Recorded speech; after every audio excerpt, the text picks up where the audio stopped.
Tumambad sa isinagawang underwater survey ng Philippine Coast Guard sa West Philippine Sea ang mga sirasirang bahura o corals na halos wala na raw buhay. Isinagawa ang survey sa Rosal Reef at Escoda Shoal nitong August 9 hanggang September 11. There's almost no more life form, no? Destroyed yung buong coral ecosystem sa two areas na to.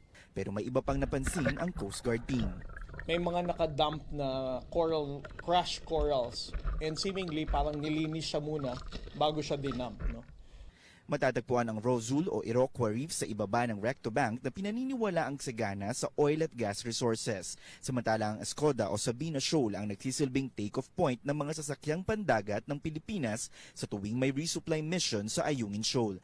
Nasa halos 50 Chinese maritime militia vessels ang namataan ng Coast Guard sa Rosal at Escoda habang isinasagawa ang pagpapatrolya at underwater survey. During this period, no, from 09 August to 11 September, wala naman tayong mataang other fishing vessels there, kundi Chinese maritime militia vessels lang.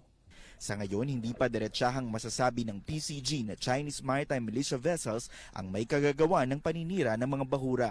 If you're going to ask me kung meron ba tayong naaktuhan na Chinese maritime militia vessels na pinapatay nila ang coral to whatever activities na ginagawa nila dyan, we don't have any, but in terms of circumstances, that's the only thing we are sure for now.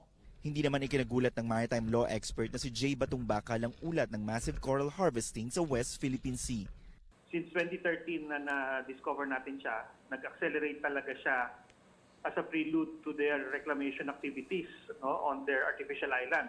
Maliban sa posibleng reclamation, pinagkakakitaan din daw ang raw materials para makagawa ng mga alahas. Pero ang mas nakababahala daw ay ang epekto nito sa kabuhayan.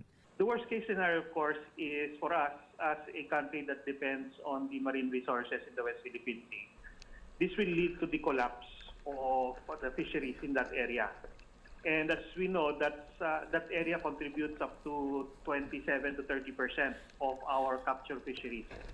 So that's going to be a huge blow on our food security.